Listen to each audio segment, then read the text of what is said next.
75세 아버지가 중병에 걸리자 세 남매가 모였는데 대화 주제는 간병이 아닌 재산 분배였습니다. 큰딸은 자신이 더 많이 돌봤다며 절반을 요구하고 아들은 대를 이을 사람이라며 우길 때 막내는 몰래 아버지 통장을 가져갔습니다. 병상의 아버지가 본 자식들의 민낯, 이 이야기는 그 충격적인 기록입니다. 한 아버지와 세 남매의 사연입니다. 주인공은 올해 76살이 된 이정수 씨입니다.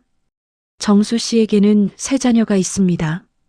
큰딸 수진, 아들 민호, 그리고 막내딸 은희입니다. 정수 씨는 평생 성실하게 살았습니다. 작은 사업으로 재산을 모았고 세 자녀를 훌륭하게 키웠습니다. 아이들은 모두 대학을 나왔고 좋은 직장에 취직했습니다. 정수 씨는 자녀들이 자랑스러웠습니다. 형제끼리도 우애가 깊어서 안심했습니다. 그런데 지난달 정수 씨가 암 진단을 받았습니다. 말기였습니다. 의사는 남은 시간이 많지 않다고 했습니다. 정수 씨는 자녀들을 불렀습니다. 마지막 시간을 함께 보내고 싶었습니다. 하지만 모인 세 남매가 나눈 대화는 아버지의 병이 아니었습니다. 바로 재산 분배였습니다. 큰딸은 자신이 더 많이 돌봤으니 절반을 달라고 했고 아들은 대를 이을 사람이니 더 받아야 한다고 우겼습니다. 막내딸은 몰래 아버지 통장을 가져갔습니다. 병상에 누운 아버지가 목격한 자식들의 민낯, 재산 앞에서 무너진 형제의 그 충격적인 48시간의 기록. 오늘 이 시간 이정수 씨의 이야기를 통해 가족의 의미와 재산의 무게에 대해 생각해보는 시간을 갖겠습니다. 1949년생인 이정수 씨는 전쟁 직후 태어났습니다. 어린 시절은 가난했지만 부모님의 사랑 속에서 자랐습니다. 공부를 잘했던 정수 씨는 고등학교까지 마쳤습니다. 당시로서는 높은 학력이었습니다. 25살에 정수 씨는 결혼했습니다. 아내 김미숙 씨는 동갑내기였습니다. 얌전하고 현숙한 여성이었습니다. 두 사람은 서울 외곽에 작은 방을 얻어 신혼생활을 시작했습니다. 정수 씨는 무역회사에 취직했습니다. 월급은 적었지만 성실하게 일했습니다. 미숙 씨는 집에서 부업을 했습니다. 두 사람은 악착같이 돈을 모았습니다. 언젠가 자기 집을 마련하겠다는 꿈이 있었습니다. 1975년 첫 딸 수진이가 태어났습니다. 정수 씨는 기뻤습니다. 하지만 시댁에서는 아들을 원했습니다. 3년 후 둘째가 태어났습니다. 이번에는 아들이었습니다. 이름은 민호. 정수 씨는 감격했습니다. 1982년 막내딸 은희가 태어났습니다. 정수 씨는 이제 세 자녀의 아버지가 되었습니다. 생활은 팍팍했지만 행복했습니다. 아이들이 자라는 모습을 보는 것만으로도 힘이 났습니다. 1980년대 중반 정수 씨는 과감한 결정을 내렸습니다. 회사를 그만두고 작은 사업을 시작한 것입니다. 무역 대행업이었습니다. 처음에는 고생했지만 점차 사업이 자리를 잡았습니다. 1990년대 들어 정수 씨의 사업은 크게 성공했습니다. 직원도 여러 고용했고 사무실도 넓혔습니다.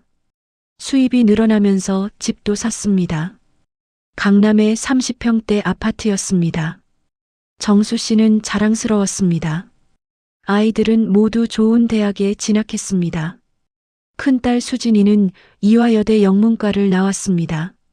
아들 민호는 연세대 경영학과를 졸업했습니다. 막내딸 은희는 서울대 법학과에 합격했습니다. 정수 씨는 뿌듯했습니다. 세 남매는 사이가 좋았습니다. 큰딸 수진이는 동생들을 잘 챙겼습니다. 아들 민호는 누나와 여동생을 아꼈습니다. 막내 은희는 오빠 언니를 따랐습니다. 정수 씨는 그런 아이들이 자랑스러웠습니다. 1990년대 후반 큰딸 수진이가 결혼했습니다. 남편은 대기업 과장이었습니다. 정수 씨는 결혼 자금으로 5천만 원을 줬습니다. 당시로서는 큰 돈이었습니다. 수진이는 고마워했습니다. 2000년 아들 민호도 결혼했습니다. 아내는 초등학교 교사였습니다. 정수 씨는 아들에게도 5천만 원을 줬습니다. 그리고 작은 아파트 전세금도 대줬습니다. 민호는 감격했습니다. 막내딸 은희는 늦게 결혼했습니다. 2010년 38배 의사와 결혼했습니다. 정수 씨는 역시 5천만 원을 줬습니다. 세 자녀에게 공평하게 도와주고 싶었습니다. 2015년 아내 미숙 씨가 갑자기 쓰러졌습니다. 뇌졸중이었습니다. 병원에 입원했지만 한쪽이 마비되었습니다. 정수 씨는 아내를 정성껏 간병했습니다.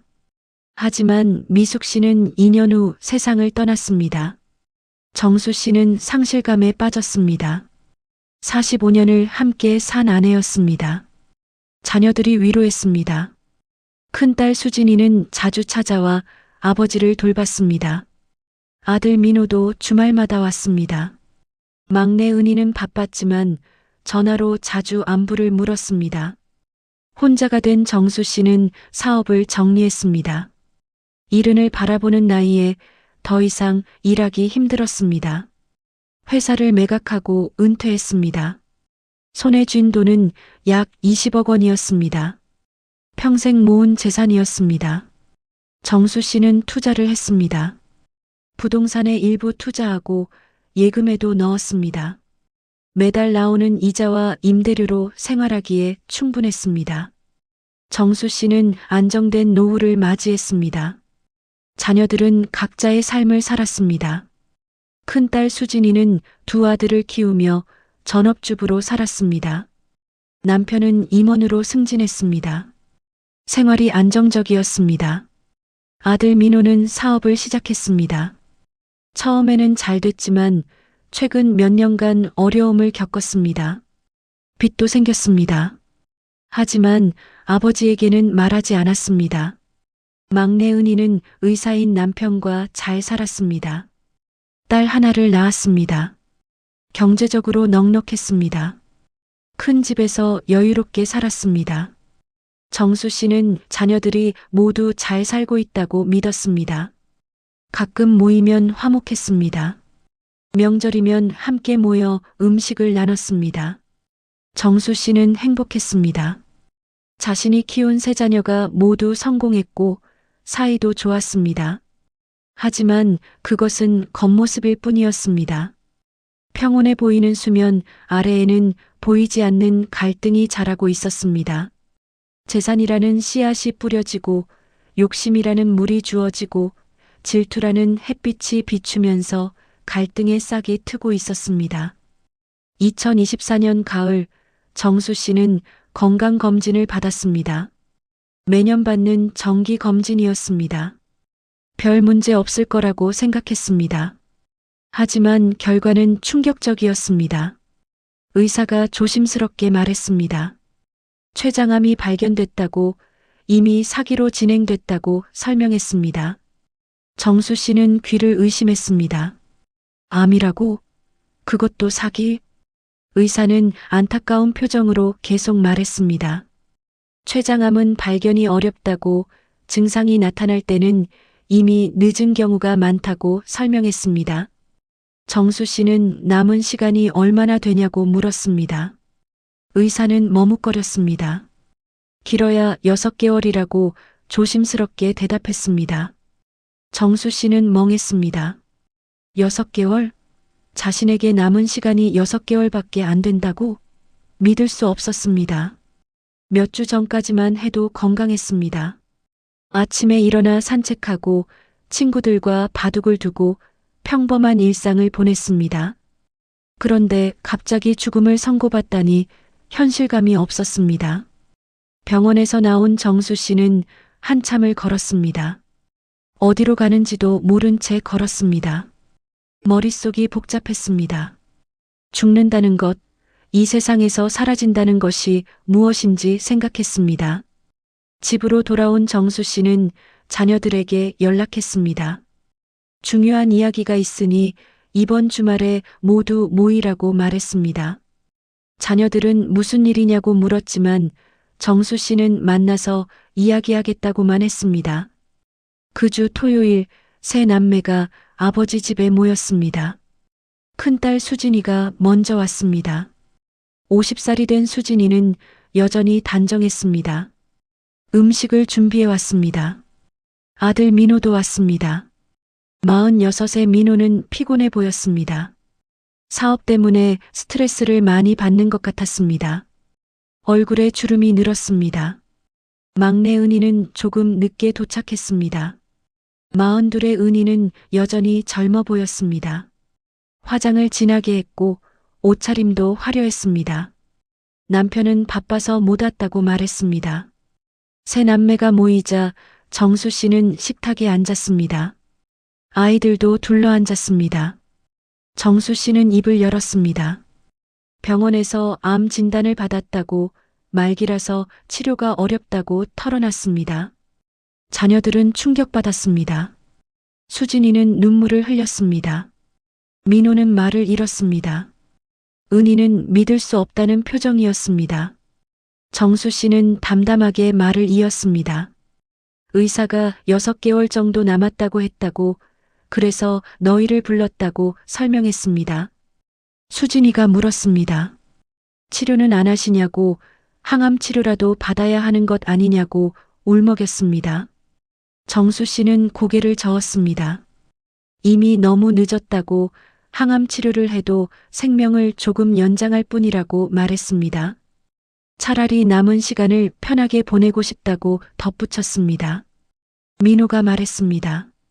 그래도 노력은 해봐야 하는 것 아니냐고, 포기하면 안 된다고 설득했습니다. 정수 씨는 미소 지었습니다. 고맙지만 자신의 결정은 확고하다고, 이제는 죽음을 준비하고 싶다고 대답했습니다. 은희는 아무 말도 하지 않았습니다. 그저 아버지를 바라보며 눈물만 흘렸습니다. 정수 씨는 자녀들을 보며 말했습니다. 남은 시간 동안 자주 보고 싶다고, 마지막을 함께 해달라고 부탁했습니다. 자녀들은 약속했습니다. 자주 오겠다고, 아버지 곁을 지키겠다고 말했습니다. 정수 씨는 고마워했습니다. 그렇게 그날은 끝났습니다. 하지만 며칠 후부터 이상한 일이 벌어졌습니다. 큰딸 수진이가 유난히 자주 찾아왔습니다. 거의 매일 왔습니다. 음식을 해다 주고 집안 청소를 하고 아버지를 돌봤습니다. 처음에 정수 씨는 고마웠습니다. 딸이 효성스럽다고 생각했습니다. 하지만 며칠이 지나자 수진이의 의도가 드러나기 시작했습니다. 어느 날 수진이가 조심스럽게 물었습니다. 아버지, 유언장은 작성하셨냐고, 재산 정리는 어떻게 하실 계획이냐고 물었습니다. 정수 씨는 놀랐습니다. 아직 생각해보지 않았다고, 시간이 있으니 천천히 하겠다고 대답했습니다. 하지만 수진이는 계속 물었습니다. 빨리 정리하는 것이 좋다고, 나중에 혼란스러울 수 있다고 설득했습니다. 그러면서 자신의 의견을 말했습니다.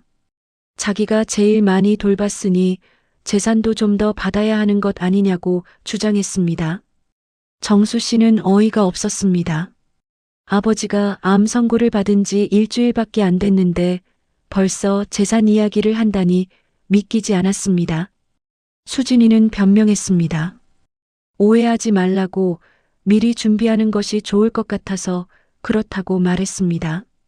하지만 정수 씨는 불편했습니다. 딸이 자신을 돌보는 것이 효심 때문인지 아니면 재산 때문인지 의심스러워졌습니다. 아들 민호도 달라졌습니다. 주말마다 찾아오기 시작했습니다. 예전에는 한 달에 한 번도 안 왔는데 갑자기 자주 오는 것이 이상했습니다. 민호는 아버지와 이야기를 나눴습니다. 어느 날 민호가 말을 꺼냈습니다. 사실 자신은 요즘 사업이 어렵다고, 빚도 좀 있다고 털어놨습니다. 정수 씨는 놀랐습니다. 왜 진작 말하지 않았냐고 얼마나 어려운지 물었습니다. 민호는 대답했습니다. 약 5억 정도 빚이 있다고, 이대로 가면 파산할 것 같다고 말했습니다. 정수 씨는 걱정되었습니다. 도와주고 싶지만 5억은 큰 돈이었습니다.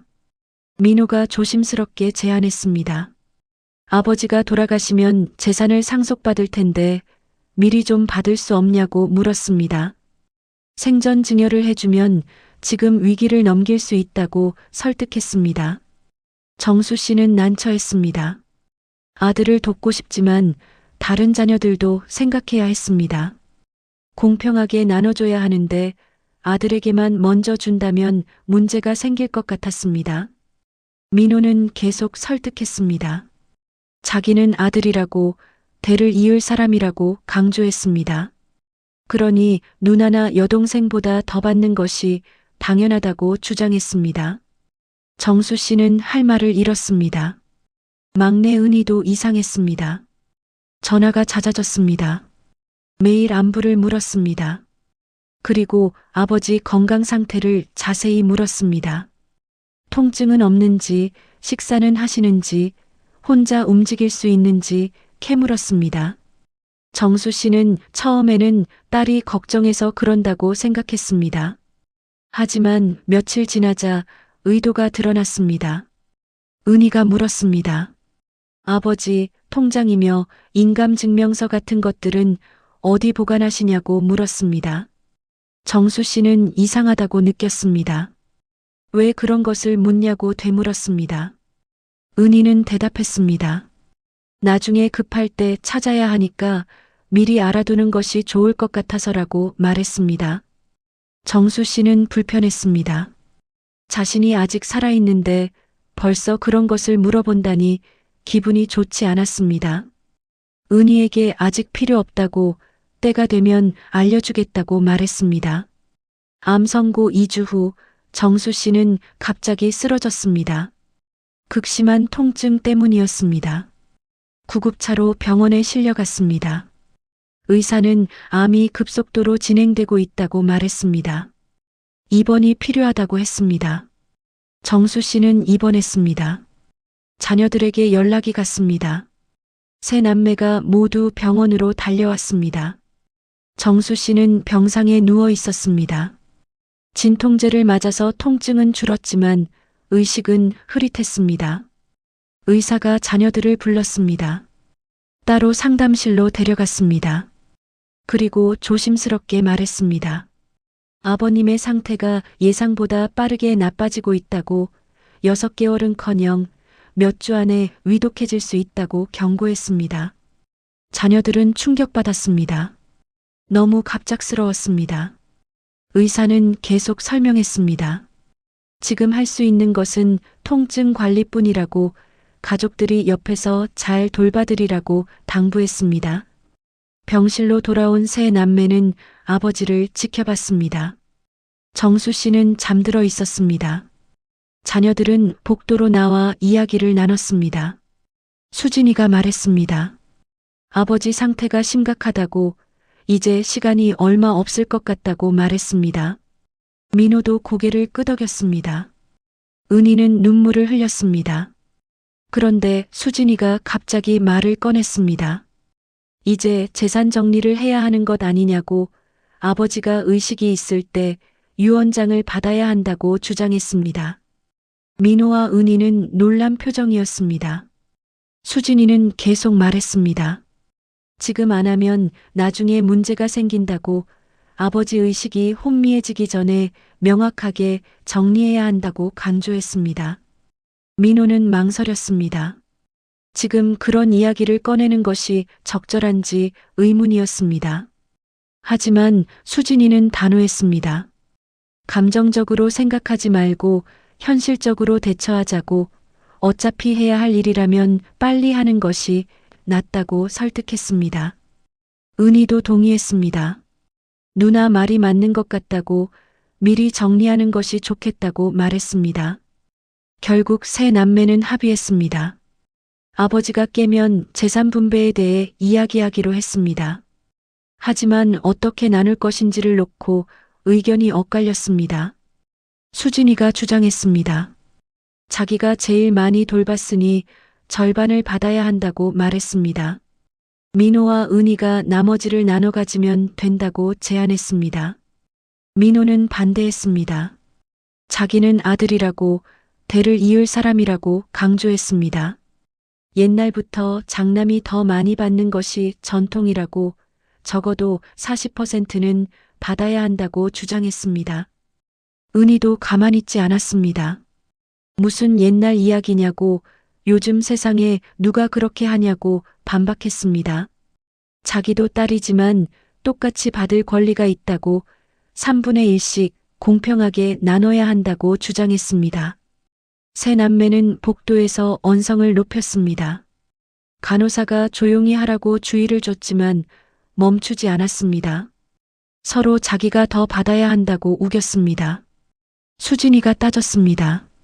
민호는 사업 실패로 빚만 잔뜩 졌다고, 그런 사람에게 많이 주면 빚 갚는데 쓰고 끝이라고 비난했습니다. 민호는 화가 났습니다. 누나는 남편이 잘 사니까 필요 없지 않냐고, 차라리 자기에게 더 달라고 소리쳤습니다. 은희도 끼어들었습니다. 오빠는 사업 실패한 것 자기 책임이라고, 그것 때문에 아버지 재산을 더 달라는 것은 말이 안 된다고 따졌습니다. 수진이도 맞장구 쳤습니다. 은희 말이 맞다고, 민호는 자격이 없다고 비난했습니다. 민호는 분노했습니다.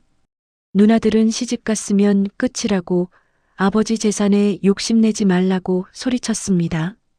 옛날에는 딸들은 재산을 못 받았다고, 그게 전통이라고 주장했습니다. 수진이와 은희는 어이가 없었습니다.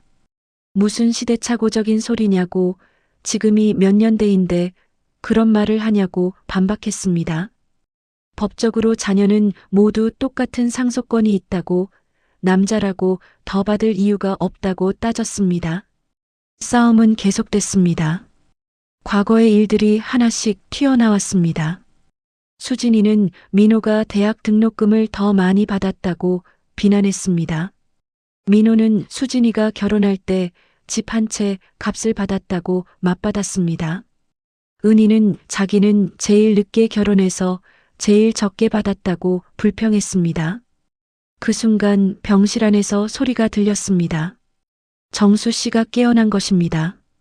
세 남매는 급히 병실로 들어갔습니다. 정수 씨는 침대에 앉아 있었습니다. 얼굴이 창백했지만 눈은 또렷했습니다. 정수 씨가 물었습니다. 밖에서 무슨 소리가 들렸는데 누가 싸우는 거냐고 물었습니다. 세 남매는 아니라고 부인했습니다. 아무 일 없다고, 그냥 이야기하던 것뿐이라고 얼버무렸습니다. 하지만 정수 씨는 알고 있었습니다. 자녀들이 재산 때문에 다투는 소리를 들었습니다. 병실 문이 열려 있어서 복도의 대화가 다 들렸습니다. 정수 씨는 실망했습니다. 하지만 아무 말도 하지 않았습니다. 저녁이 되었습니다. 세 남매는 교대로 아버지를 돌보기로 했습니다. 수진이가 먼저 남고 민호와 은희는 집으로 돌아갔습니다. 밤이 깊었습니다. 정수 씨는 잠들지 못했습니다. 통증 때문이기도 했지만 마음이 아파서 더 괴로웠습니다. 자녀들이 자기 재산 때문에 싸우는 모습이 충격적이었습니다. 정수 씨는 생각했습니다. 자신이 평생 모은 재산이 자녀들에게 축복이 아니라 저주가 되었다는 것을 깨달았습니다. 돈 때문에 형제가 원수가 되고 아버지가 죽기도 전에 재산 다툼을 한다는 것이 슬펐습니다. 다음 날 아침 민호가 왔습니다. 수진이는 집에 가서 쉬었습니다. 민호는 아버지와 단둘이 있게 되었습니다. 민호는 조심스럽게 말을 꺼냈습니다. 아버지, 재산 정리 좀 해야 하는 것 아니냐고, 유언장을 작성하는 것이 좋을 것 같다고 제안했습니다. 정수 씨는 묵묵히 들었습니다. 민호는 계속 말했습니다. 자기는 아들이라고, 집안의 대를 이을 사람이라고 강조했습니다. 그러니 재산도 좀 더 받아야 한다고, 최소한 40%는 받아야 한다고 주장했습니다. 정수 씨는 아무 대답도 하지 않았습니다. 민호는 답답해했습니다. 아버지가 왜 대답을 안 하시냐고, 자기 말이 틀렸냐고 물었습니다. 정수 씨는 조용히 말했습니다. 생각해보겠다고, 지금은 좀 쉬고 싶다고 대답했습니다. 오후에 은희가 왔습니다. 민호는 회사에 가야 한다며 나갔습니다. 은희도 아버지와 단둘이 남았습니다. 은희는 아버지를 보살폈습니다. 물을 떠다 주고 베개를 정리해주고 친절하게 대했습니다. 하지만 1시간쯤 지나자 본색을 드러냈습니다. 은희가 물었습니다.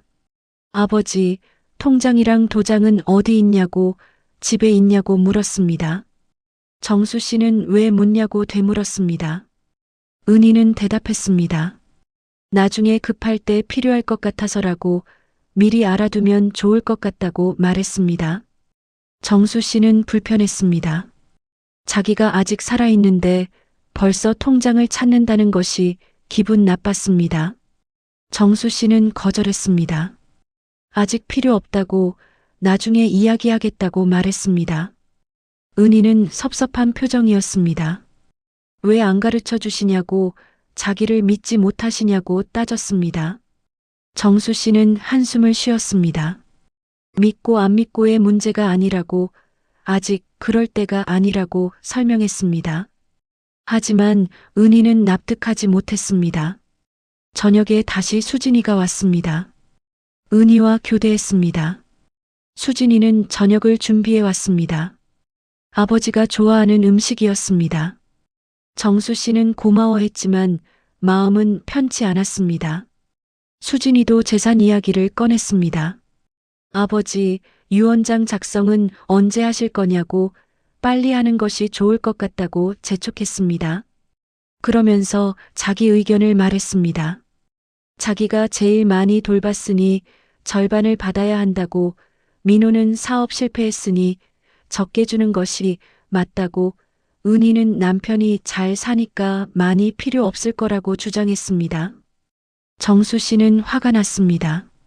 자녀들이 모두 재산만 생각한다는 것이 분노를 일으켰습니다.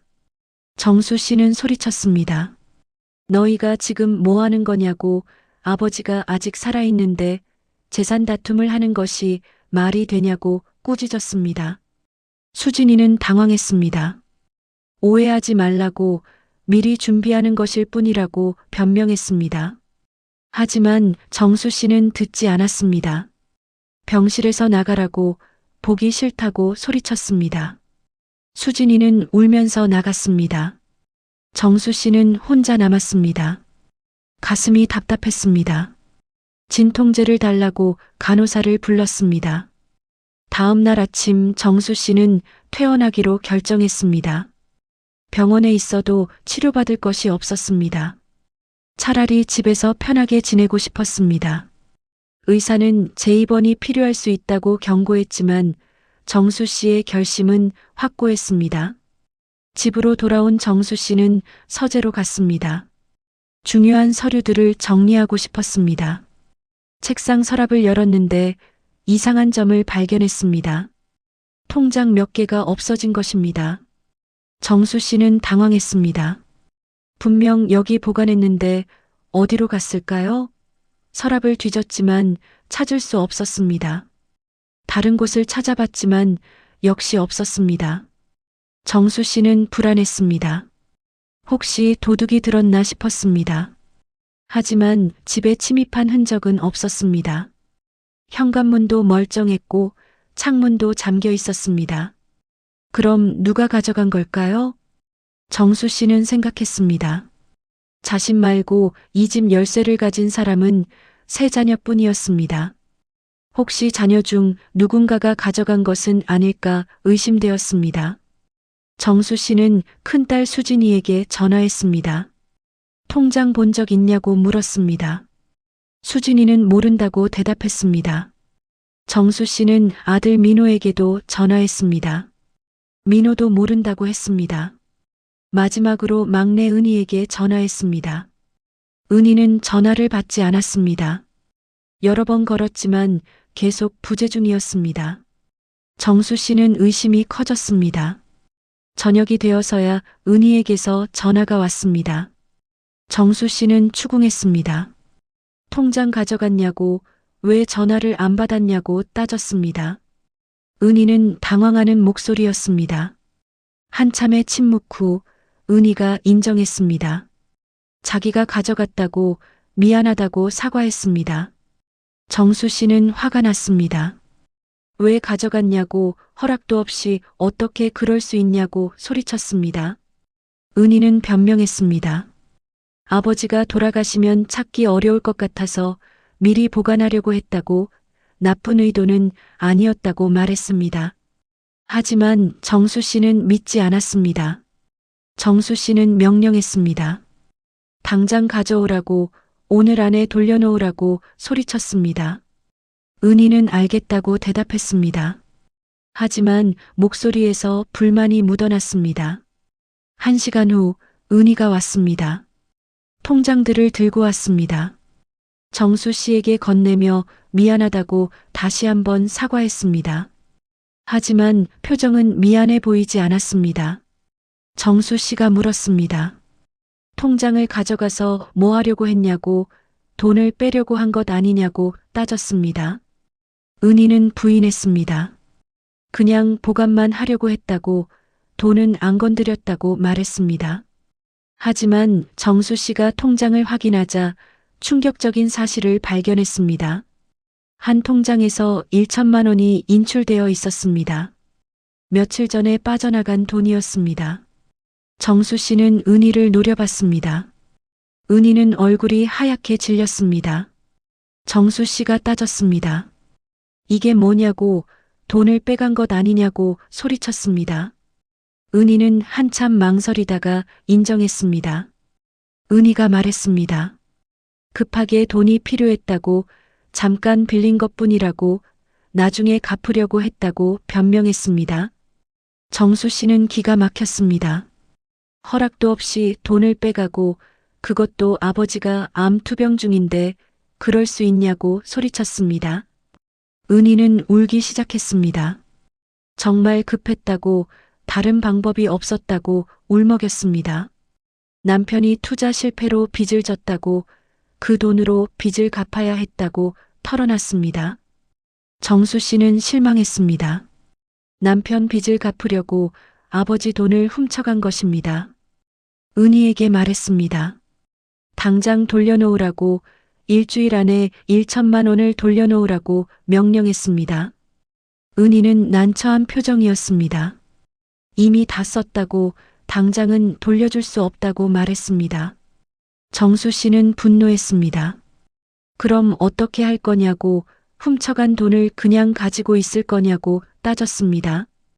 은희가 제안했습니다.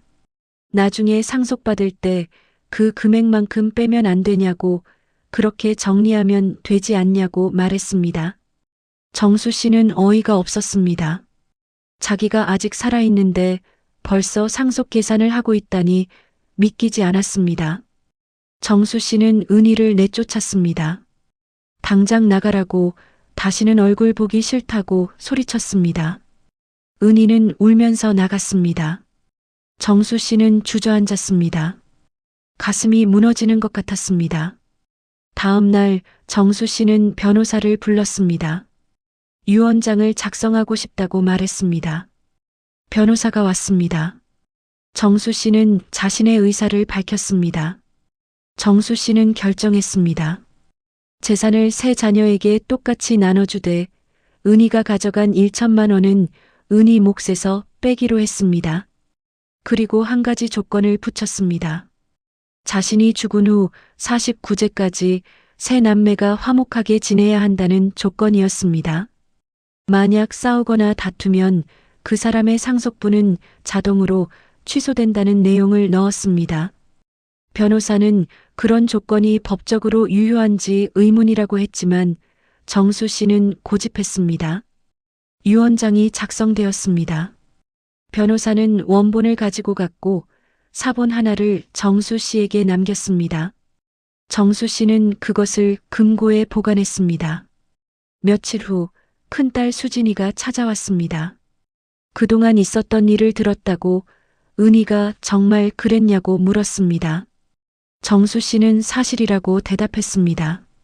수진이는 분개했습니다. 은희가 너무 심하다고 어떻게 그럴 수 있냐고 비난했습니다. 그러면서 말했습니다. 그러니 은희한테는 상속을 적게 줘야 한다고 훔쳐간 사람에게 왜 똑같이 주냐고 따졌습니다. 정수 씨는 한숨을 쉬었습니다. 수진이도 결국 재산만 생각한다는 것을 깨달았습니다. 은희를 비난하는 것도 진심이 아니라 자기가 더 받기 위한 구실일 뿐이었습니다. 아들 민호도 찾아왔습니다. 역시 은희 이야기를 들었다고 경찰에 신고해야 하는 것 아니냐고 말했습니다. 정수 씨는 고개를 저었습니다. 가족끼리 경찰까지 부르고 싶지 않다고 대답했습니다. 민호는 계속 말했습니다. 그래도 은희한테는 벌을 줘야 한다고 상속을 적게 주거나 아예 빼야 한다고 주장했습니다. 그러면서 자기는 그런 짓 안 했으니 더 받아야 한다고 강조했습니다. 정수 씨는 지쳤습니다. 세 자녀 모두 재산만 생각한다는 것이 슬펐습니다. 아버지의 건강, 아버지의 마음은 아무도 신경 쓰지 않았습니다. 오직 돈만 중요했습니다. 정수 씨는 결심했습니다. 자녀들을 시험해 보기로 마음먹었습니다. 진짜 효심이 있는지 아니면 재산만 노리는지 확인하고 싶었습니다. 정수 씨는 세 자녀를 불렀습니다. 중요한 이야기가 있다며 모두 모이라고 했습니다. 일주일 후 토요일 세 남매가 아버지 집에 왔습니다. 정수 씨는 거실에 앉아 자녀들을 맞이했습니다. 얼굴이 많이 수척해졌습니다. 병이 진행되면서 몸무게가 많이 빠졌습니다. 자녀들은 놀란 표정이었습니다. 정수 씨가 말했습니다. 의사가 이제 한 달 정도 남았다고 했다고, 그래서 마지막 부탁을 하려고 너희를 불렀다고 설명했습니다. 자녀들은 숙연해졌습니다. 정수 씨는 계속 말했습니다. 유언장은 이미 작성했다고, 재산은 너희 셋이 똑같이 나눠 가지게 했다고 밝혔습니다. 다만 은희가 가져간 1천만 원은 은희 몫에서 뺀다고 덧붙였습니다. 세 자녀는 고개를 끄덕였습니다.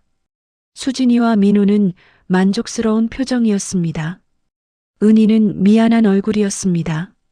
하지만 정수 씨는 한 가지 조건을 말했습니다.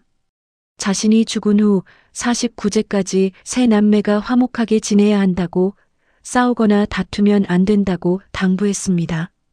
만약 이 약속을 지키지 못하면 상속을 취소할 수도 있다고 경고했습니다. 자녀들은 약속했습니다. 절대 싸우지 않겠다고, 형제끼리 화목하게 지내겠다고 다짐했습니다. 정수 씨는 믿고 싶었지만 의심스러웠습니다. 그리고 정수 씨는 마지막 부탁을 했습니다. 남은 한 달 동안 번갈아 가며 자신을 돌봐달라고, 혼자 있기 힘드니 곁에 있어 달라고 청했습니다. 자녀들은 당연하다고 대답했습니다. 첫 주는 큰딸 수진이가 맡았습니다. 수진이는 매일 아버지 집에 왔습니다. 식사를 준비하고 약을 챙기고 병원에 모시고 갔습니다. 처음 며칠은 성실했습니다. 하지만 일주일이 지나자 달라졌습니다. 오는 시간이 늦어졌고 머무는 시간도 짧아졌습니다. 집안일은 대충 했고 아버지와 대화도 줄었습니다. 정수 씨는 서운했지만 바쁠 거라고 이해하려 했습니다. 둘째 주는 아들 민호 차례였습니다. 민호는 첫날부터 늦게 왔습니다. 회사 일이 바쁘다는 핑계였습니다. 저녁 늦게 와서 아버지 안부만 묻고 곧 돌아갔습니다. 다음 날은 아예 오지 않았습니다. 급한 회의가 있다고 전화로만 사과했습니다. 정수 씨는 혼자 저녁을 먹었습니다. 외로웠지만 아들이 바쁜 것을 이해했습니다. 하지만 며칠이 지나도 민호는 제대로 오지 않았습니다. 일주일 내내 한두 번 잠깐 들르는 것이 전부였습니다. 정수 씨는 실망했습니다. 아들이 자신보다 일을 더 중요하게 여긴다는 것이 슬펐습니다. 셋째 주는 막내 은희 차례였습니다. 은희는 아예 오지 않았습니다. 첫날부터 전화로 미안하다고만 했습니다. 딸이 아프다고 병원에 데려가야 한다고 말했습니다. 다음 날도 오지 않았습니다. 이번에는 남편이 바쁘다고 자기가 도와줘야 한다고 변명했습니다. 정수 씨는 화가 났습니다. 전화해서 약속을 지키라고 당장 오라고 소리쳤습니다. 은희는 울먹이며 대답했습니다. 정말 어렵다고 조금만 기다려달라고 부탁했습니다. 하지만 일주일 내내 한 번도 오지 않았습니다. 정수 씨는 배신감을 느꼈습니다. 넷째 주가 되었습니다. 다시 수진이 차례였습니다. 하지만 수진이는 전화했습니다. 아버지, 미안한데 이번 주는 어렵다고 남편이 출장 가서 아이들을 봐야 한다고 말했습니다. 정수 씨는 부탁했습니다.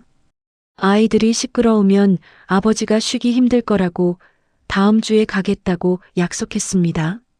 하지만 다음 주에도 오지 않았습니다.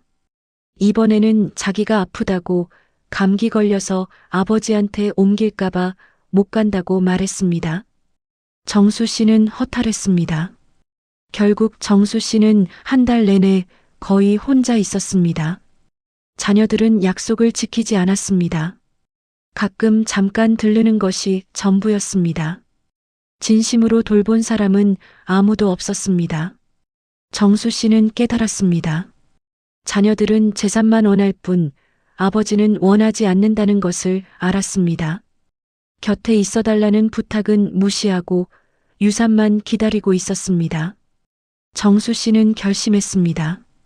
유언장을 바꾸기로 마음먹었습니다. 이런 자녀들에게 재산을 물려줄 수 없다고 생각했습니다. 다시 변호사를 불렀습니다. 변호사가 왔습니다. 정수 씨는 새로운 유언장을 작성했습니다. 내용은 놀라웠습니다. 재산의 대부분을 자선단체에 기부하기로 했습니다. 자녀들에게는 각각 5천만 원씩만 남기기로 했습니다. 변호사는 의아해했습니다. 자녀들이 있는데 왜 그렇게 하느냐고 물었습니다. 정수 씨는 설명했습니다. 자녀들은 재산만 원하지 아버지를 원하지 않는다고 그런 자녀들에게 많은 재산을 줄 이유가 없다고 말했습니다. 변호사는 이해한다고 했습니다. 하지만 자녀들이 유류분 청구를 할 수 있다고 법적으로 최소한의 상속분은 보장해야 한다고 설명했습니다. 정수 씨는 그것도 좋다고 법이 정한 최소한만 주고 나머지는 기부하겠다고 확정했습니다. 새 유언장이 작성되었습니다. 정수 씨는 그것을 금고에 보관했습니다. 그리고 자녀들에게는 아무 말도 하지 않았습니다. 며칠 후 세 자녀가 함께 찾아왔습니다. 오랜만에 모두 모였습니다. 정수 씨는 반가웠지만 한편으로는 의심스러웠습니다. 왜 갑자기 함께 온 걸까요? 수진이가 말했습니다. 아버지, 그동안 제대로 못 챙겨서 미안하다고 오늘은 온 가족이 함께 저녁을 먹으려고 왔다고 말했습니다. 정수 씨는 고마워했습니다. 저녁을 준비하는 동안 정수 씨는 자녀들을 관찰했습니다. 세 사람이 부엌에서 수군거렸습니다. 무슨 이야기를 하는지 들리지 않았지만 분위기가 이상했습니다. 식사 후 민호가 말을 꺼냈습니다. 아버지, 사실 상의할 게 있다고 우리 형제가 의논한 것이 있다고 말했습니다. 정수 씨는 무슨 이야기냐고 물었습니다. 민호가 설명했습니다. 아버지 혼자 계시기 힘드실 것 같다고 요양병원에 가시는 것이 어떻겠냐고 제안했습니다. 전문 간호를 받으실 수 있고 24시간 돌봄을 받을 수 있다고 설득했습니다. 정수 씨는 어이가 없었습니다. 자신들이 돌보기 싫으니까 요양병원에 보내려는 것이었습니다. 수진이도 거들었습니다. 아버지 건강을 위해서라고 집에 혼자 계시면 위험하다고 말했습니다. 은희도 동의했습니다. 요양병원이 좋다고 요즘은 시설도 훌륭하다고 강조했습니다. 세 자녀가 한 목소리로 요양병원을 권했습니다. 정수 씨는 거절했습니다. 자기 집에서 살고 싶다고 요양병원 같은 곳은 가기 싫다고 단호하게 말했습니다. 자녀들은 실망한 표정이었습니다. 그날 밤 자녀들이 돌아간 후 정수 씨는 확신했습니다. 자신의 결정이 옳았다고 유언장을 바꾼 것이 정답이었다고 믿었습니다. 이런 자녀들에게 재산을 물려주면 그 돈으로 행복해지는 것이 아니라 더 싸우게 될 것이라고 생각했습니다. 시간이 흘렀습니다. 정수 씨의 건강은 급격히 나빠졌습니다. 거동이 불편해졌고 혼자서는 일상생활이 어려워졌습니다. 간병인을 고용했습니다. 낮에는 간병인이 돌보고 밤에는 혼자 있었습니다. 자녀들은 가끔 전화했지만 자주 오지는 않았습니다. 바쁘다는 핑계였습니다. 정수 씨는 외로웠지만 이제는 기대하지 않았습니다. 자녀들에게 실망한 지 오래되었습니다. 어느 날 정수 씨는 옛 친구를 만났습니다. 고등학교 동창이었습니다. 친구는 정수 씨의 수척한 모습을 보고 놀랐습니다. 무슨 일이냐고 많이 아픈 것 같다고 걱정했습니다. 정수 씨는 솔직하게 말했습니다. 암 말기라고 얼마 못 산다고 털어놨습니다. 친구는 충격받았습니다. 자녀들이 잘 돌보고 있냐고 물었습니다. 정수 씨는 씁쓸하게 웃었습니다. 그리고 사실대로 말했습니다. 자녀들은 재산만 노리고 있다고, 아버지는 거들떠보지 않는다고 하소연했습니다. 친구는 안타까워했습니다. 친구가 말했습니다. 자기 집에 와서 지내라고, 혼자 있지 말라고 제안했습니다. 하지만 정수 씨는 거절했습니다. 친구에게 패 끼치고 싶지 않다고, 자기 집이 편하다고 대답했습니다. 헤어지기 전에 친구가 물었습니다. 재산은 어떻게 할 거냐고, 자녀들한테 다 줄 거냐고 물었습니다. 정수 씨는 웃으며 대답했습니다. 별로 안 줄 거라고, 대부분 기부할 거라고 말했습니다. 친구는 놀랐습니다. 하지만 이해한다고 했습니다. 그런 자녀들에게 많은 재산을 주면 오히려 불행해질 거라고 정수 씨의 결정이 현명하다고 공감했습니다. 2주 후 정수 씨는 다시 쓰러졌습니다. 이번에는 심각했습니다. 응급실로 실려갔습니다. 의사는 더 이상 손쓸 방법이 없다고 말했습니다. 이제 며칠밖에 남지 않았다고 했습니다. 자녀들에게 연락이 갔습니다. 세 남매가 급히 병원으로 왔습니다. 정수 씨는 중환자실에 있었습니다. 의식은 있었지만 말을 하기 힘들었습니다. 자녀들은 유리창 너머로 아버지를 바라봤습니다. 수진이는 울었습니다. 민호는 침통한 표정이었습니다. 은희는 눈물을 흘렸습니다. 하지만 정수 씨는 알고 있었습니다. 자녀들의 눈물이 진심인지 의심스러웠습니다. 혹시 재산 때문에 울고 있는 것은 아닐까? 아버지가 죽으면 얼마를 받을지 계산하고 있는 것은 아닐까 생각했습니다. 의사가 자녀들에게 말했습니다. 들어가서 마지막 인사를 하라고, 오늘 밤을 넘기기 힘들 것 같다고 조심스럽게 전했습니다. 자녀들은 중환자실로 들어갔습니다. 정수 씨는 침대에 누워 있었습니다. 산소호흡기를 하고 있었습니다. 눈은 반쯤 감겨 있었습니다. 자녀들이 다가오자 정수 씨는 눈을 떴습니다. 수진이가 아버지 손을 잡았습니다. 아버지, 힘내세요라고 울먹였습니다. 민호도 다른 손을 잡았습니다. 꼭 나으실 거예요라고 위로했습니다. 은희는 발치에서 눈물을 흘렸습니다.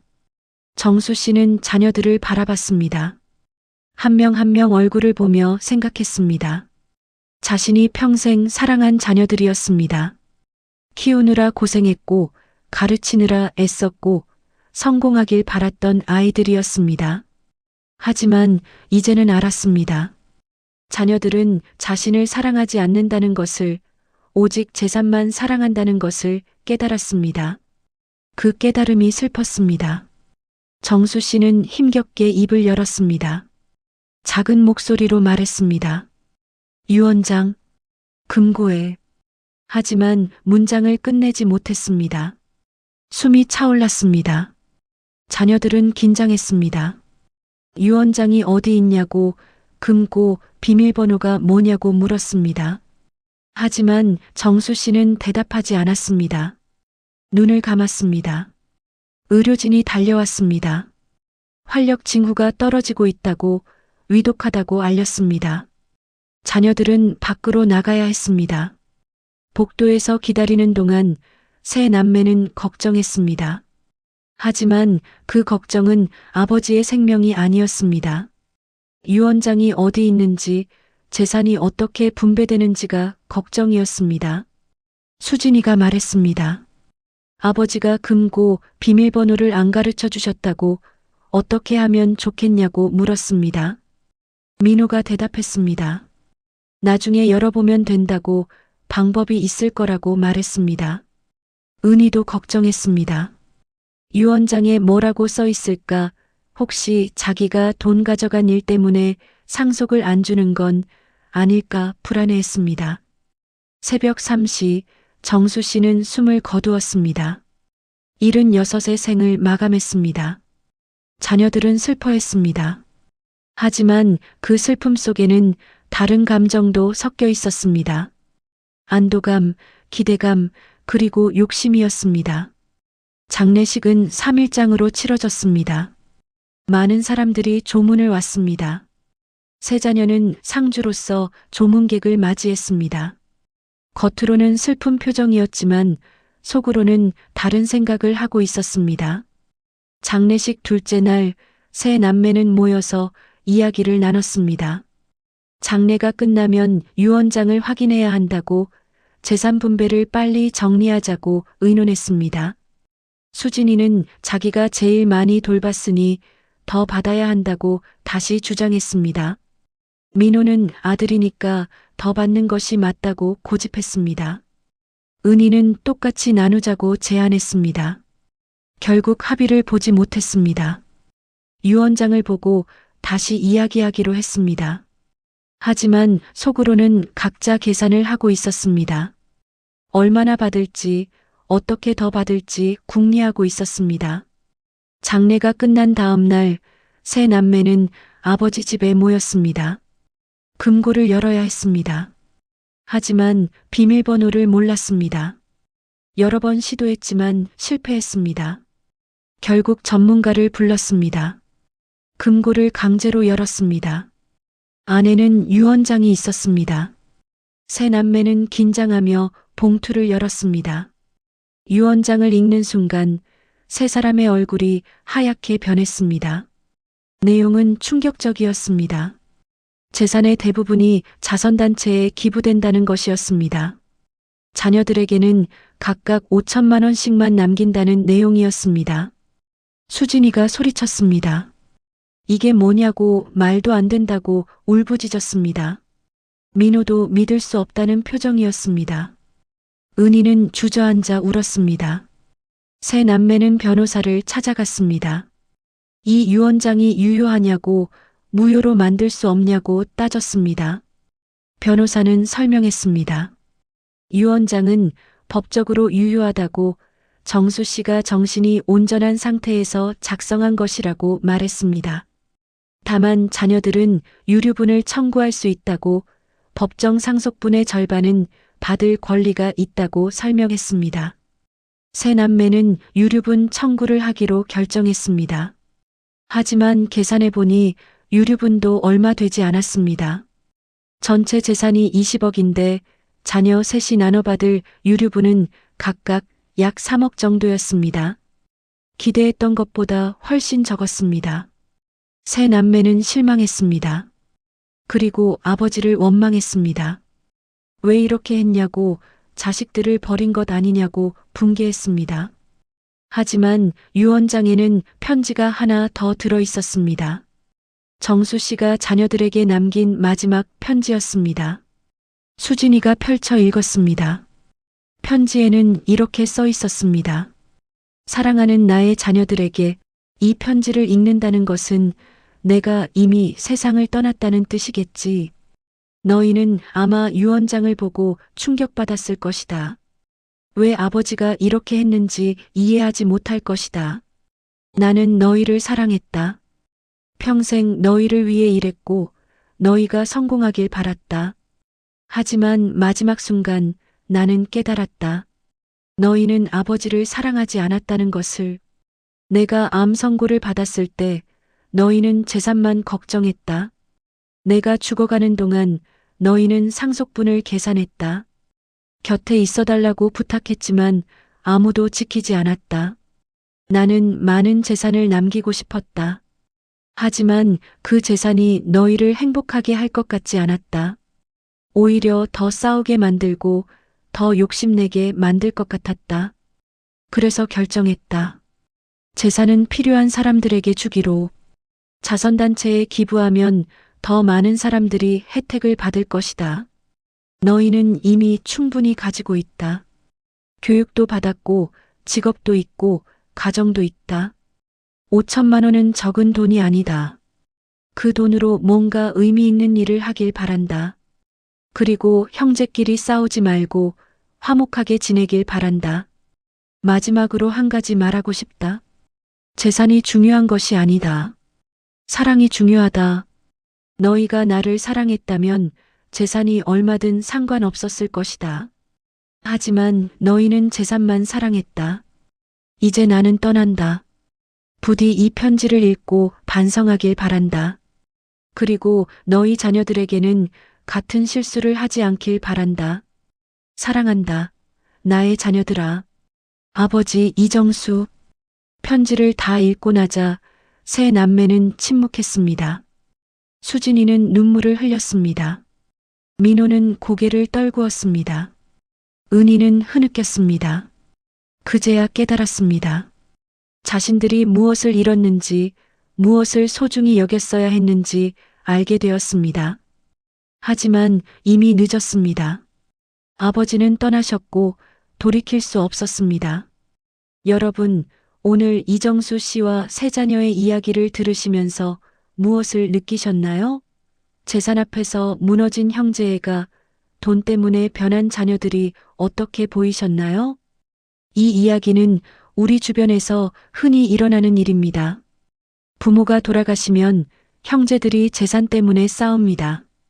평생 우애 좋게 지냈던 사이도 돈 앞에서는 원수가 됩니다. 왜 그럴까요? 욕심 때문입니다. 조금이라도 더 받으려는 욕심, 손해보지 않으려는 욕심이 사람을 변하게 만듭니다. 형제에도 효심도 모든 것이 돈 앞에서는 무너집니다. 이정수 씨의 선택은 어떻게 보이시나요? 혹독하다고 생각하시나요? 아니면 당연하다고 느끼시나요? 자녀들이 불쌍하다고 여기시나요? 아니면 자업자득이라고 생각하시나요? 사실 정답은 없습니다. 하지만 한 가지 분명한 것은 재산보다 중요한 것이 있다는 것입니다. 바로 사랑입니다. 부모의 사랑, 자녀의 효심, 형제간의 우애, 이런 것들은 돈으로 살 수 없습니다. 재산은 언젠가 사라집니다. 쓰면 없어지고 잃을 수도 있습니다. 하지만 사랑은 영원합니다. 마음속에 남습니다. 추억으로 남습니다. 이정수 씨의 자녀들은 재산을 얻으려다가 더 소중한 것을 잃었습니다. 아버지의 사랑, 아버지의 존경, 그리고 자신들의 양심을 잃었습니다. 5천만 원을 받았지만 그것으로 행복해질 수 있을까요? 우리 모두는 언젠가 늙습니다. 그리고 자녀에게 재산을 물려줍니다. 그때 자녀들이 어떻게 행동할지 우리는 알 수 없습니다. 하지만 한 가지 확실한 것은 우리가 어떻게 가르치느냐에 따라 달라진다는 것입니다. 자녀에게 사랑을 가르치십시오. 돈보다 중요한 것이 있다는 것을 알려주십시오. 형제끼리 돕고 부모를 공경하고 욕심을 버리는 법을 가르치십시오. 그것이 진짜 유산입니다. 돈이 아니라 가치관, 돈이 아니라 인성, 그것이 자녀에게 물려줄 진짜 보물입니다. 오늘 이 이야기가 여러분께 작은 교훈이 되었기를 바랍니다. 재산의 무게와 가족의 의미를 다시 한번 생각해보는 계기가 되었으면 합니다. 긴 시간 함께 해주셔서 감사합니다. 여러분 모두 가족과 화목한 시간 보내시기를 바랍니다. 서로를 사랑하고 존중하며 욕심내지 않는 하루가 되시길 기원합니다. 안녕히 계십시오.